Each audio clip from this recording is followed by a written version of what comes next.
Alrighty, bon dia and welcome to today's episode of Tristan Take Video. I'm out here with Jack Thompson, aka Jack Ultra Cyclist. Jack is a 32-year-old ultra distance cyclist who's done some of the maddest bike rides I've ever witnessed. Jack's also become a close mate over the last little while, so it's good to be riding with him. You guys might know Jack from an episode that I made back in August called Riding the Entire Tour de France in 11 Days, where he rode the entire Tour de France route, all 21 stages, in 10 days with one extra little afternoon to just pump out the Champs-Élysées stage. But what a lot of people don't know is that Jack's done some extreme other rides that I actually think were harder than the Amazing Chase. In 2016, Jack rode the Transcontinental race. Transcontinental is the entire length of the continent of Europe. 2017, Jack rode 50,000 kilometers in 1 year, 50,000 Ks. In 2018, Jack did the Taiwan KOM challenge 4 times back to back. The Taiwan KOM challenge is a 90-kilometer climb.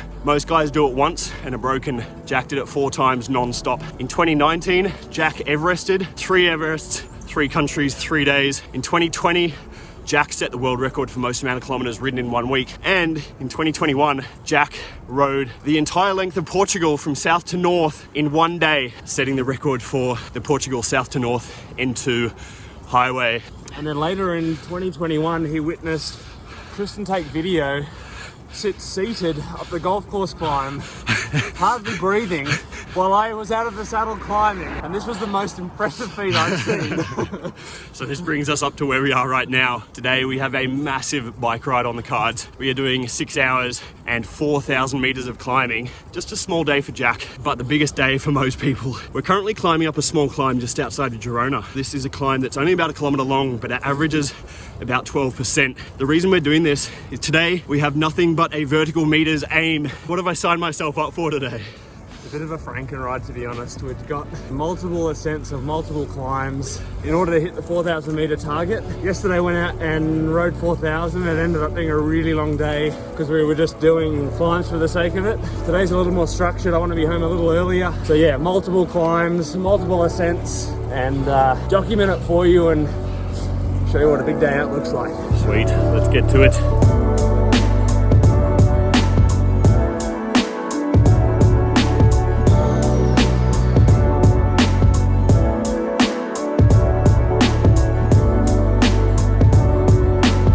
Repeat number 4.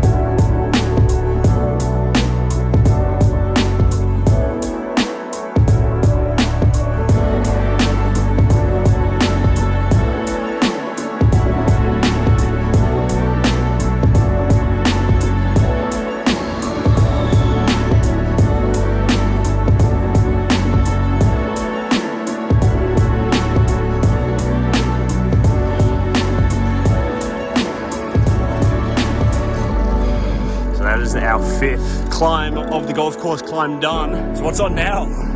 We're going 50 meters away to climb the other side of this 7 times. Fuck yeah. 50 meters to the next climb. So we've done 5 on the golf course climb. What have we got for the next one? 7. 7 on the golf course. Rev 2, other side. Remix that shit.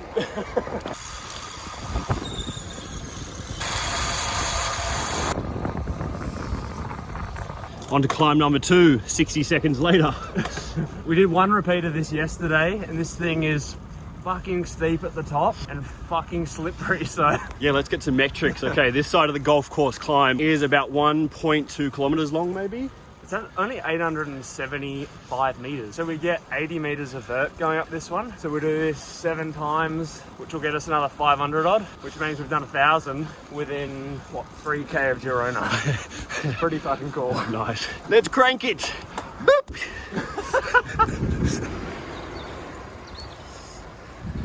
This bit's the slippy bit. Yeah. Don't get out of the saddle. So going back to like something that most people won't know about, Transcontinental. Can you tell me about Transcontinental? Transcontinental was the first long thing I'd ever done. I don't even know where I saw or read about it, but I was like pretty keen for an adventure, pretty keen to go do something that pushed me as like an athlete or even just my own mental capacity. So you were riding quite a lot though at this stage? I was riding a fair bit. Looking at Transcontinental, that was like cowboy stuff. Had no idea what I was doing. Didn't even take a sleeping bag. I took a silver safety blankets. Really? Yeah. That's what you were sleeping in? Well, I ended up sleeping in hotels because It was too cold to sleep in that some nights. But that was like the first foray into the ultra stuff, and whoa, I was hooked, huh? Yeah. Loved it. How many Ks was that transcontinental?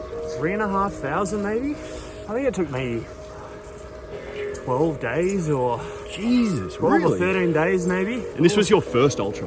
First ultra, yeah. I didn't even know how to set up the bags on the bike. Wow. Like, it was full rookie spec, but You like, were that guy. yeah, I was that guy. But looking back, like, I'm so glad I did that, because that's what gave me the sort of the insight into the ultra cycling stuff, and Yeah. what an experience.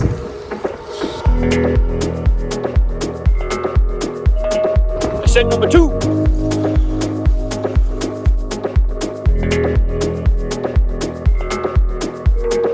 Repeat number 3. 800 meters done in just over 20 kilometers.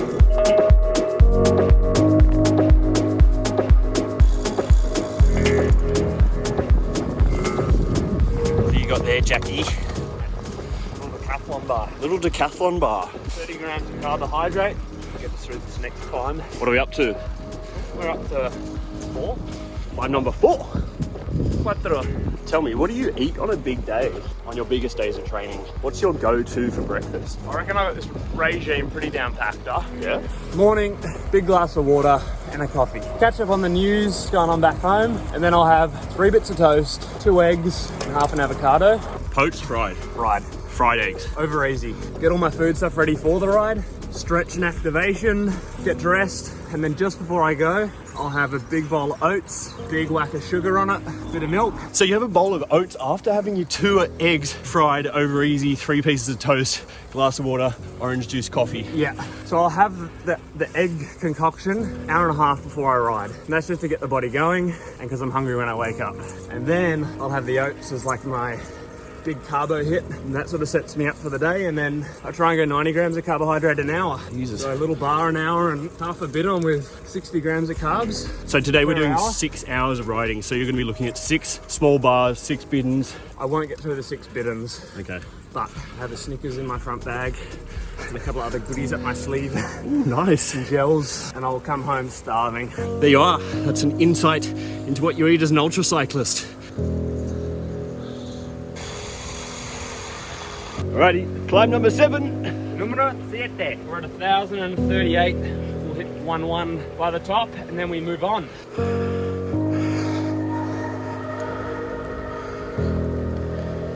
Whew. 1-1 in the bag.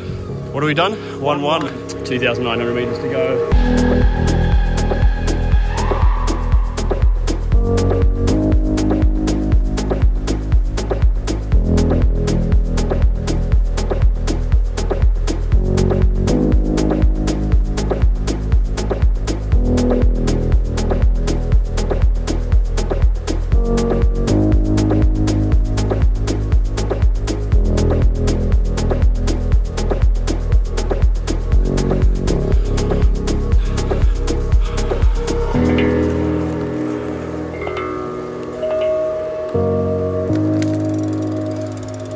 To our 3rd climb of the day.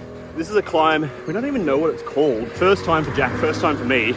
We're still only within 3 kilometers of Girona. From what I understand, there's a super nice restaurant at the top. Ah, this is the one with the restaurant. This is the climb. When you're going out of Girona to the backside of Els Angels, there's a big restaurant up the top on a cliffside. So I guess we're climbing up there. I think it's a hotel, so maybe if we're too fucked, we can even bunk in. Not bad. Let's go and get a Michelin dinner. A Michelin star dinner hotel. I think this is the place that has a jewelry exhibition as well. Yeah? It's got like an antique jewelry exhibition that's owned by the family that owns the hotel. So we've got a few activities on for this afternoon if the bike riding doesn't work out. A Michelin star bocadillo for us both.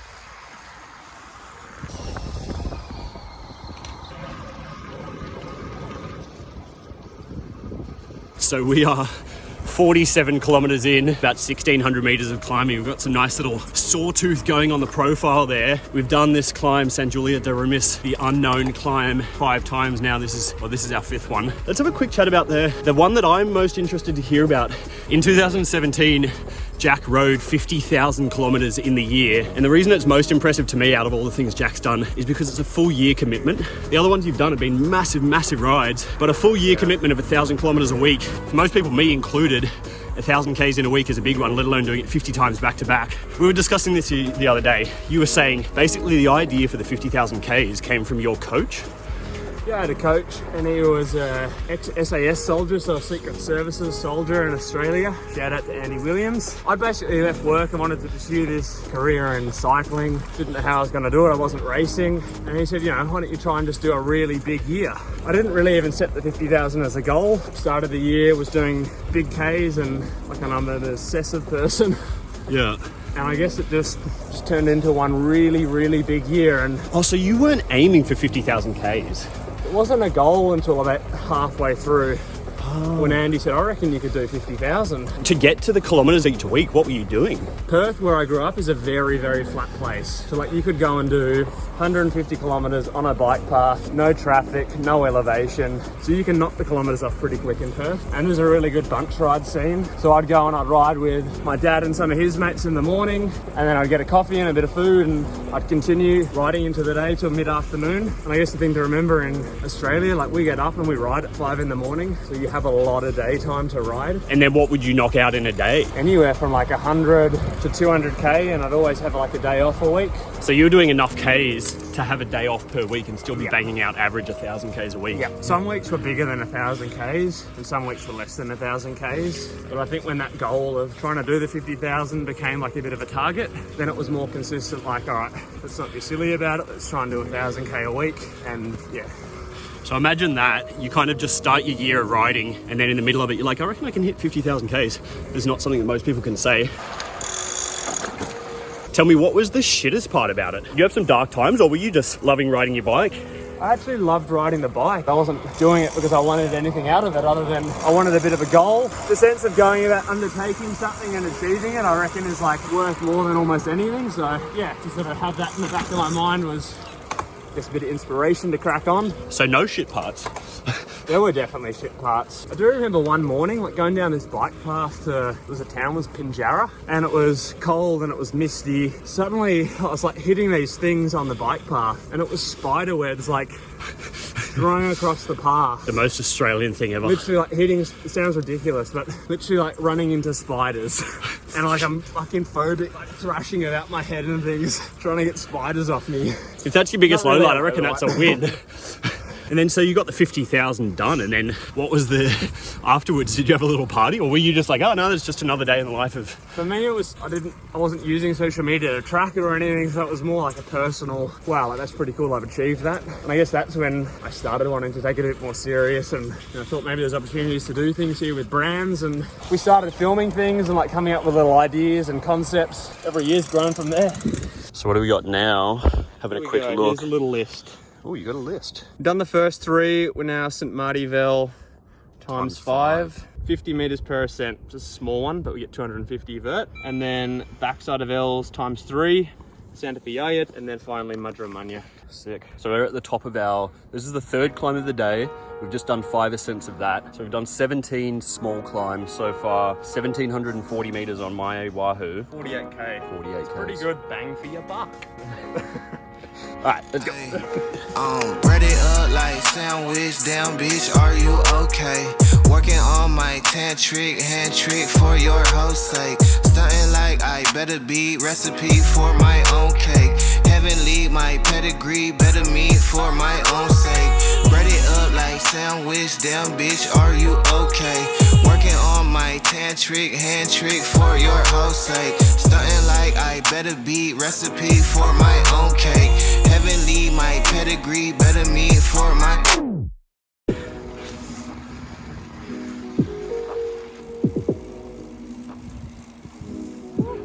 So we're just coming up to the top of what's going to be our 4th climb for the day. We're just outside of Selra. We've stayed within about a 5-kilometer radius of Girona. This climb, we got some super nice views. Nice steep little one. I'll talk about the stats when we get to the bottom.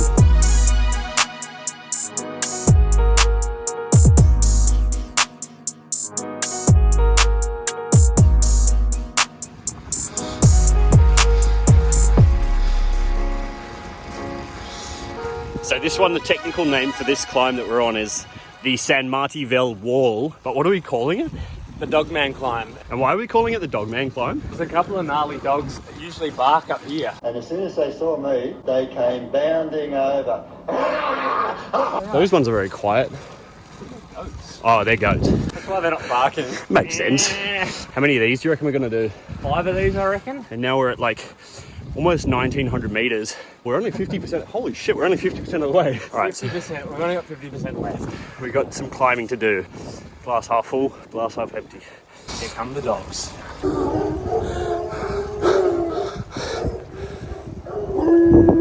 That's right, it's the Dogman climb, no longer the San Martín wall.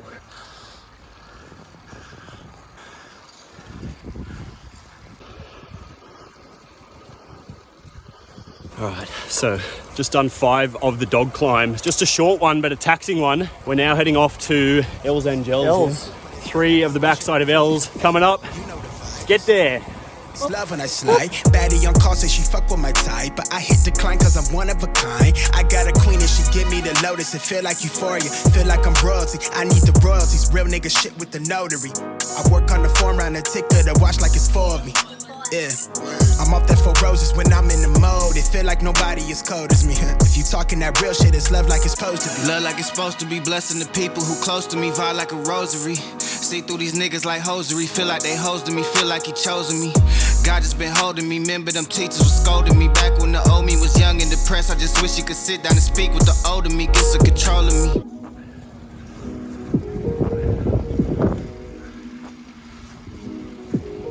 Alright, so we are on to our 5th climb of today. We're on the backside of Els Angels. Today we are doing about the first 4 kilometers of it to maximize the vert. So tell us, we were talking before, I mentioned you did the Taiwan KOM challenge and you did it 4 times, ending with the actual event. It's 90 kilometers a climb. Pretty much from sea level up to 3,200 meters or something. That's a big day out. So you did the first and the second and the third, Yep. then you had a little relax, waited for the event to start, Yep. and banged out the event. That's a massive day of bike riding. Holy shit, at this point this must have been the most amount of vert you've ever done Yeah. in a short space of time. And I'm not a big, I am a big dude. I'm not a small dude. And I was bigger back then. So I think the idea of climbing for that period of time was probably like the biggest challenge in my mind. But fuck, Taiwan is sick. To be able to do that climb 3 times, 4 times, I guess. You need to do it just to take it all in. We spoke a bit before about diet. In terms of diet in Asia, were you able to get the eggs, the bread, what you needed, or were you just on a pure noodles diet, or? Pretty much a 7-Eleven diet, and 7-Eleven in Taiwan is actually like really good food, so it's like a mini market. So like sushi, you can get spaghetti bolognese and pretty much everything you can think of. When you do a climb of that length, you're on the pedals for so long. Each climb I imagine is probably taking you 4 hours or something like this. Pretty much, yeah. I think it's 3 or 4 hours to get up, and then it's actually like 2 or so hours to get down. Normally like, you can relax a bit on a descent, but going down there you have to be like wide awake. You don't really want to go off the side of the road into the canyon. To nothing. At this stage of your career, you'd started getting film crews on board to document what you were doing? This was the first thing we ever filmed, and I had a mate, Toby from Perth, who came and filmed it. I had a mate, Zach from Perth, came and he shot photos. And I had my old man there driving the van, so. And for people at home, Taiwan KOM Challenge is probably one of the hardest climbing events you can do. It's just 90 kilometers uphill, and you had just done 3 of them, then you rolled into the actual event. How were you feeling at the start of the event? Yeah, we actually budgeted a little bit too much time to do the first 3. So we had a bit of we had 4 or 5 hours back at the hotel waiting for the race to start. Okay. I don't know if that was a good thing or a bad thing, because 270k uphill, the legs are pretty tired, and when you start to rest, your body really wants to rest. And then to suddenly get up, go to the start line and start again was like, oh, a little bit over this now. Like, I've done it 3 times. Yeah. But to then be at the start line with a couple of hundred other people and this is the last one. I've essentially made it if I get to the top of this, and to sort of ride it with other people and knowing that they didn't really know what was to come was pretty cool. So the race rolled out and it was just full gas at the start. Full gas from the start. I got popped. There was a big crash on the first corner, and I was, I guess, a little bit spooked because at this stage I just wanted to finish the thing. Anyway, I kept to my own rhythm and basically picked people off going up because they'd gone out too hard, and I think in the end finished in the top 100 of the 300 or 400 people there, so yeah, sick. I was pretty happy with that after yeah, doing the climbing beforehand. I would be. In getting through that event, this really began to solidify the idea of having a career doing this. And I think this was the first time I'd ever really spoken about my struggles with mental health, and I found like I got a lot of positive responses from that video. And so then I guess I realised, you know, what a great opportunity to do something cool and actually talk about my backstory and my background and try and combine the two to show that, you know, you can still do super cool things while battling with a mental health illness. I guess I saw this opportunity that, yeah, people wanted to follow along and see what I was doing, which is great, but the greater cause is like I've got an audience to actually talk about something, and why not use my experience with struggling with negative thoughts and dark times, and I guess talk about that to the people and, you know, show them that you can still aspire and do cool things. And yeah, I guess I realized I had an audience to talk about something important rather than just showcasing what, you know, I'm lucky enough to call my life. Tell me some of the things that you've been proudest about. It's putting out the message of it's okay not to be okay. Yeah, I think using the films as a bit of a vehicle for delivering that message, but also just, you know, spending the time to respond to an Instagram message or an email, or, you know, someone actually reaching out and feeling like they can trust you and sharing a difficult time or an experience they're having. For me, that's really humbling, and if I can help one person get through a difficult time, then for me it's like a job done. That's more important than the cycling. So it's the relatability aspect, just putting out there that you've gone through what other people might be going through and it's okay to open up about it. And the statistics are like 1 in 3 people suffer from a mental health related disease at some point in their life. 30% of us are going through a dark time at any one point in time. So, you know, it's normal. Just remove the stigma. So that brings us up to Jack's next challenge, which was the triple Everesting. For the moment though, we're just going to get up to the top of our second repeat of L's. Feels like we're doing our own little Everesting today. Yeah. Where are we at? 2,740 meters for me. What have you got? 28.22. 28.82. 28.24 now. You're okay. falling behind, mate. I know, I'm falling behind. I need to go up and come back and get some extra vert. Nothing. We're almost at the top. All right, let's crank this one out. We'll chat to you guys in a moment.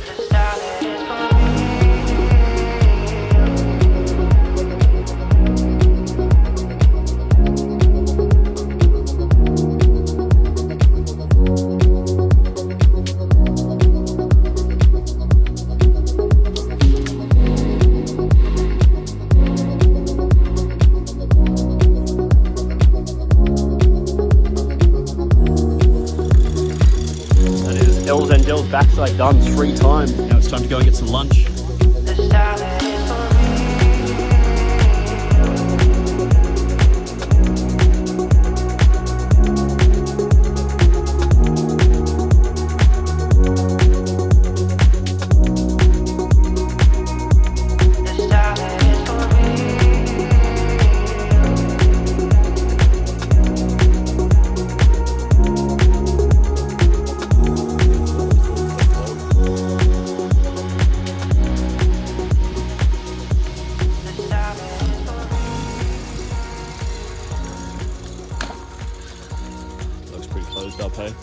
So we couldn't find a box, so we're just having a little stop anyway to get the calories in.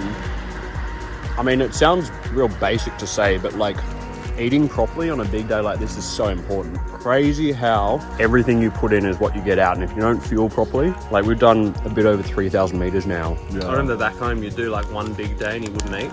You'd be fucked for 3 days. I think that's the important thing, hey. It's like you're not eating for today, you're eating for the following days. I mean, you know, I don't know, why am I speaking? You know this more than I do. No, I think a lot of people don't get that. That's like fuel for your car. You got to put the fuel in to get that car to move, and it's the same with riding a bike. You're burning calories and you're not replenishing them, then you're not really going very well. Pro cyclist now, gone is the idea that you train on no food. Now it's pretty much eat as much as you can. 90 grams, 100 grams, you can get 110 grams in per hour of carbs. That's what you want. Using Super Sapiens as well, you can see what your food's actually doing. And like, I've gone out and done days where I'm doing 100 grams of carb and it's not really doing anything to my blood glucose. Like, I could eat more. You could I could eat more than 100 grams an hour. Yeah. The difficulty is actually consuming 100 grams an hour. Is like a lot of fucking food. Totally. I've got a bar here. Big thanks to Winforce. One of these is 38 grams per bar. Yeah. So I need to eat 2 of these an hour plus something else. Yeah. 2 of them an hour and you're still below what... It's a lot of food. Yeah. That's why I think mixing the drink and the food is the key. All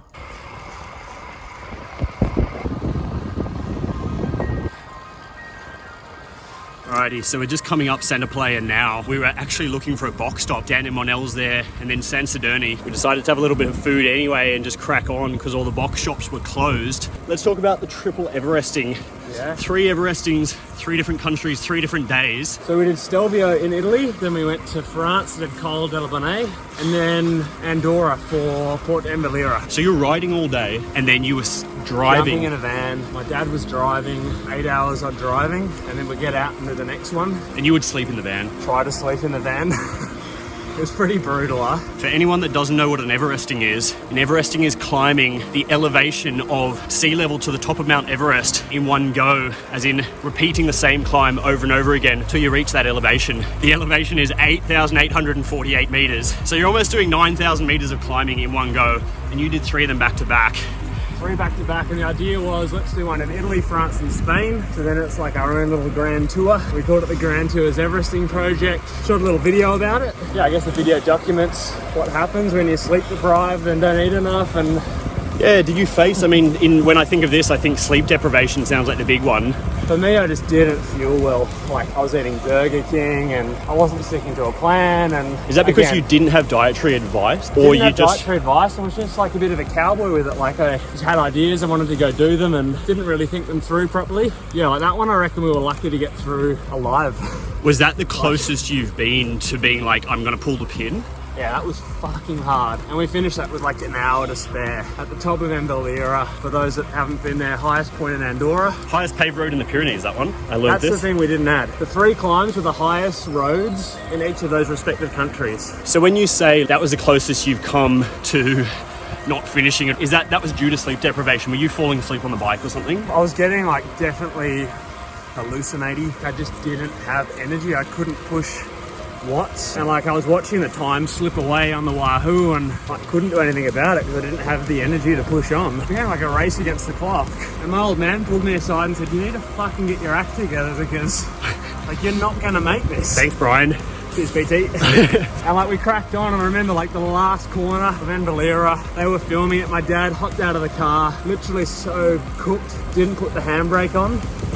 And literally like watching the van fall back down the hill. No, what? Like, fuck, Dad. On Embelira? Embelira, that very final point near the fire station, I think. Yeah. And then it was like, we had a tiny bit to go and we got there and it was all happy days, but like shit was close to going wrong. So that was close. Yeah. Big shout out to the support crew for that one. This is where you have a support crew. Hopefully we put the handbrake on, but in terms of feeding and stuff. Yeah. I mean, when you're doing an Everesting and you're pushing pure watts to get vertical meters, because an Everesting doesn't matter about the length. Nah. It only matters about the meters. So when you're having to push up every single vertical meter, yeah, it takes a toll on your body that doing an ultra distance event doesn't. Yeah, it's like a muscular fatigue as well as like a mental and I guess overall physical fatigue. But yeah, these things are cool. It's like, you know, you don't have to go far from home. You can tick off a big day and you've got a bit of a goal and something to achieve. And yeah, I think the Everesting concept is sick.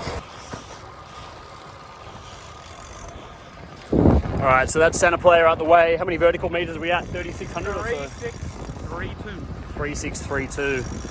Let's go and see if we can actually find a bock now, yeah? Yeah, getting hungry now.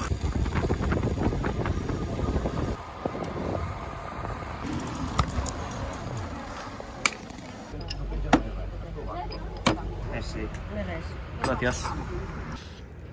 Look at the size of that bock. Con queso. It's a good bock. Is that a good bock? It's a good bock. Gracias.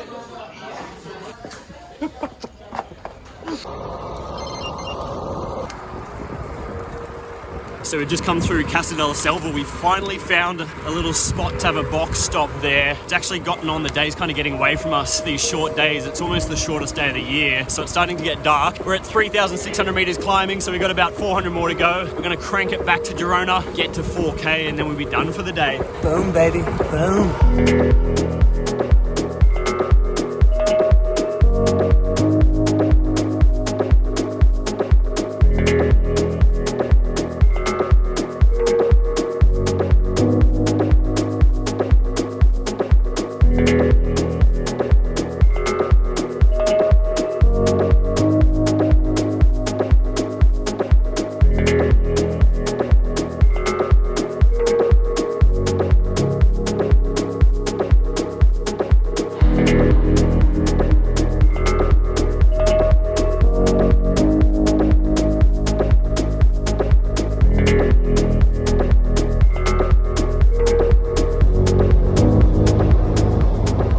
Alrighty, onto the final climb of the day. Pretty much inside Girona now. We're going up Montjuic. It's a bit closer to town. We're losing some light. We've both got about 250 meters left to climb to get to the 4K. So do a couple of Montjuic repeats in this nice afternoon sunlight. Enjoy just winding it down. At least the descent here, we can descend into town.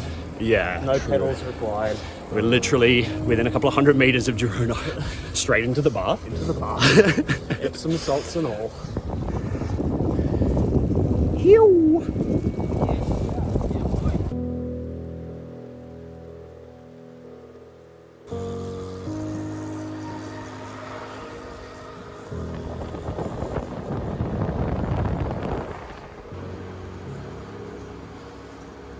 So just on our last couple of climbs here, let me just ask you briefly, because I'm sure people want to know, although they can watch the film, which I'm going to put a link to in the description. Let's have a quick chat about the world record. You did 500 Ks a day for 7 days straight. What was your training like in the lead up to doing a 3,500 kilometer week? The thing is, you can't replicate that because you literally dig yourself a hole. I went to elevation at Font-Romeu and did obviously I was training hard before then, but did one big block where I did basically 50% of the volume and like a whole lot of climbing. 7 days I did 250K a day and 4,000 meters of vert a day. And that was sort of my big preparation for doing that.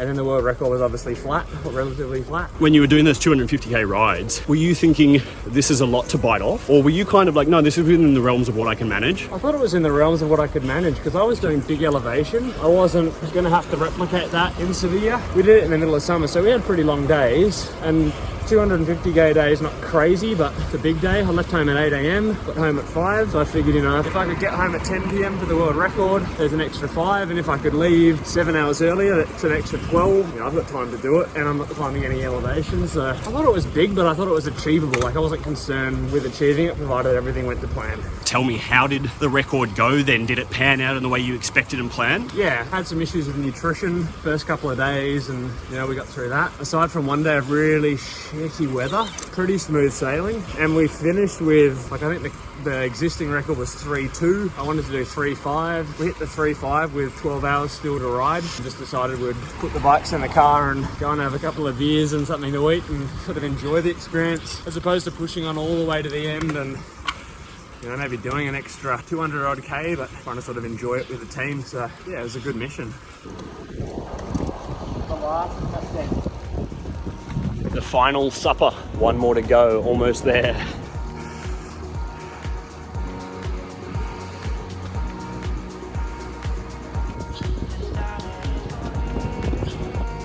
And there we are, 4,000. That's a crazy looking profile.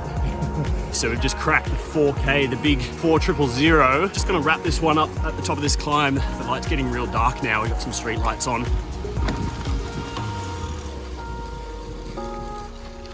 Done. Well done. Nice. So that is that. What a bloody day. A big, excellent 4K day. We set out this morning with the mission of hitting 4,000 meters, just cracked it on that final ascent. We just did 3 efforts up Montjuic, just outside of Girona. We've got this super nice sunset now. So just to finish up our chat, we covered the world record that Jack set. That brings us up to 2021. So the world record was 2020. And then in 2021, tell us, you did the Portugal south to north. That was at the start of the year. Yep. And then you completed the amazing chase in the middle of the year. Both of those ones, you can watch the video, which I'll put a link to down below. Go and watch the amazing chase on the Wahoo channel. Go and watch the Portugal south to north record on Jack's YouTube channel. And then of course I did my own little amazing chase kind of debrief, which was more about my experience. And then obviously today we've done a massive day of training. It's not all for nothing. There is something coming next year. We're not going to mention what it is. Jump over to Jack's Instagram and give him a follow so you can see what the announcement is about next year, but it's going to require quite a bit of training, which is why we did what we did today. Quite a lot of training. There's one more important thing that we're missing. Oh yeah, what's that? If you like this video and you want to see more, down below, like and subscribe. Hit us with that big like and subscribe. Give Jack a big subscribe as well. But yeah, no, if you enjoyed that, make sure to check out Jack's channel and give this one a like. And if this is your first time here, definitely hit me with a subscribe so you can see more epic bike rides with epic bike riders. This guy is an ultra epic bike rider. Thanks so much for having me along. Big day of training. Yeah, should we head down? Time to head down. Head straight into the kitchen, followed by maybe the bath. The bath. I'm going to the bath. Cheers, guys. Let's roll. Later.